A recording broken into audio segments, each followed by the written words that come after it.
الدرس الثالث، تیسرا سبق۔ آج ہم آپ کو اس سبق میں عام اور خاص کے بارے میں بتائیں گے۔ پہلے ہم اس کی تعریف کرتے ہیں الگ الگ۔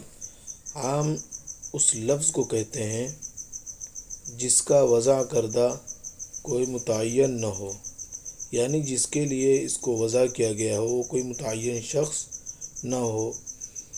اور خاص ایسا لفظ ہے جو صرف ایک خاص معنی کے لیے یا ایک خاص شخص کے لیے ہی وضع کیا گیا ہوتا ہے۔ تو چلیے، عام اور خاص کی تعریف ہو جانے کے بعد اب ہم اپنا سبق شروع کر رہے ہیں۔ تیسرا سبق واقف، اس میں تنوین لگی ہوئی ہے اور یہاں پر یہ عام کا معنی دیتا ہے۔ جالس، مفتوح، جدید، قدیم، مفید، جید، ردی، یہ سارے کے سارے اس میں آخر میں تنوین لگی ہوئی ہے جس سے یہ عام کا معنی دے گا۔ واقف کھڑا، جالس بیٹھا، مفتوح کھلا ہوا، جدید نیا، قدیم پرانا، مفید لابھدائک، جید اچھا، ردی برا خراب۔ چلیے، اب یہاں پہ جو استعمال کر رہے ہیں، پہلے عام کو اور خاص کو ملا کر، یعنی معرفہ اور نکرہ کو ملا کر ایک جملہ تیار کر رہے ہیں۔ تو چلیے ہم اس کو پڑھتے ہیں۔ التلمیذ واقف، تو الف لام اس پہ لگا ہوا ہے تو اس میں تنوین نہیں آئے گی۔ جس پر تنوین نہیں آتی ہے اس میں الف لام لگا ہوتا ہے، اور جس پر تنوین آتی ہے اس پر الف لام لگا نہیں ہوتا ہے۔ ایسا کبھی نہیں ہو سکتا ہے کہ الف لام بھی لگا ہو اور تنوین بھی آئے، ایسا کبھی بھی نہیں ہوگا۔ تو التلمیذ میں تنوین نہیں لگی ہوئی ہے اور واقف میں تنوین لگی ہوئی ہے۔ تو التلمیذ اور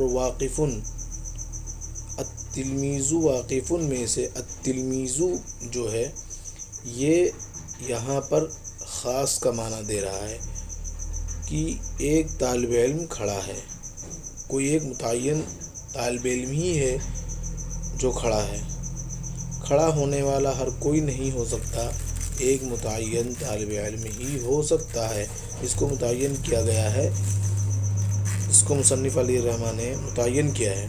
اسی طرح المدرس جالس، کہ استاذ بیٹھے ہیں، الولد صغیر، بچہ چھوٹا ہے، الرجل طویل، آدمی لمبا ہے، التلمیذ مسرور، طالب علم خوش ہے، الطفل قصیر، بچہ چھوٹا ہے، پستقد ہے، الباب مفتوح، دروازہ کھلا ہوا ہے۔ باب کے معنی ہوتے ہیں دروازے کے۔ الکرسی جدید، کرسی نئی ہے۔ تو یہاں دیکھیے سب پہ شروع میں الف لام لگا ہے اور آخر میں دوسرے جملے پہ تنوین لگی ہوئی ہے۔ ان دو جملوں سے ایک جملہ بن کر کے، ایک کلمہ بن کر کے، ایک سینٹنس بن کر کے تیار ہوا ہے۔ المکتب قدیم، ڈیسک پرانا ہے یا چھوٹا، میز یا میز پرانا ہے۔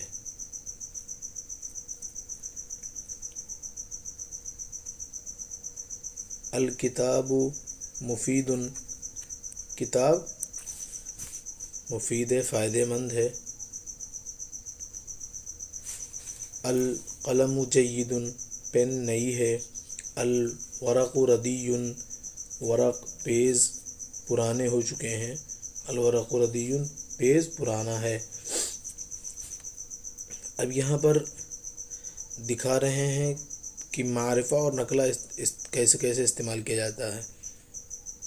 تو تلمیذن میں جو اوپر ہم نے بتایا کہ الف لام جس پہ داخل ہوتا ہے اس پر تنوین نہیں آتی ہے، اور جس پر تنوین آتی ہے اس پر الف لام داخل نہیں ہوتا ہے۔ تو یہی مصنف علیہ الرحمہ بتا رہے ہیں۔ تلمیذن میں دیکھیے تنوین لگی ہوئی ہے، اس لیے اس پر الف لام داخل نہیں ہو سکتا ہے. کبھی ایسا نہیں ہو سکتا ہے کہ اس کو التلمیذن پڑھا جائے، یہ کبھی نہیں پڑھا جا سکتا. اسی طرح التلمیذ، ولدن سے الولد، رجل سے الرجل، تو رجل کا بھی استعمال کیا، الرجل کا بھی استعمال کیا کہ اس کو اس طرح لایا جا سکتا ہے، الرجل بھی لایا جا سکتا ہے. جب اس کو معرفہ بنایا جائے گا تو الرجل کے شکل میں لایا جائے گا، اور جب الرجل کو نکرہ لایا جائے گا تو رجلن کی شکل میں لایا جائے گا. چلیے، بابن الباب، کرسی الکرسی، مکتب المکتب، مکتب سے المکتب، کتاب الکتاب، قلم القلم، ورق الورق. یہ اتنا ہو گیا، یہ اتنا ہو گیا.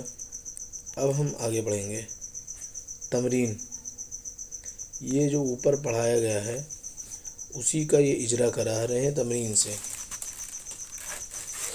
من واقف، کون کھڑا ہے، سوالیہ انداز میں.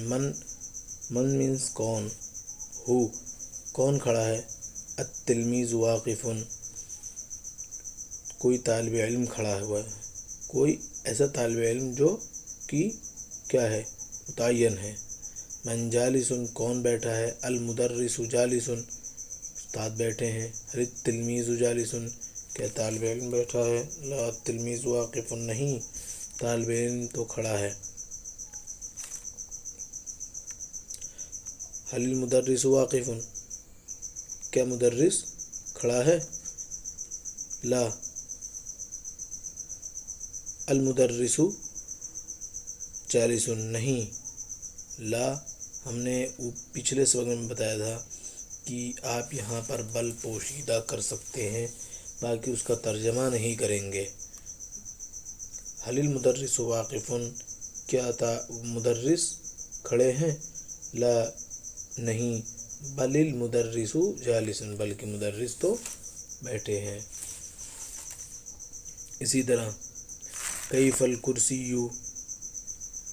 کیف الکرسی، کیف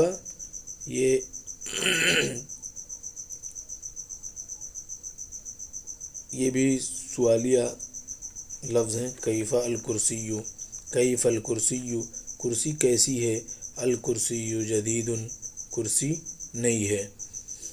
کیف القلم، قلم کیسا ہے، القلم جید، قلم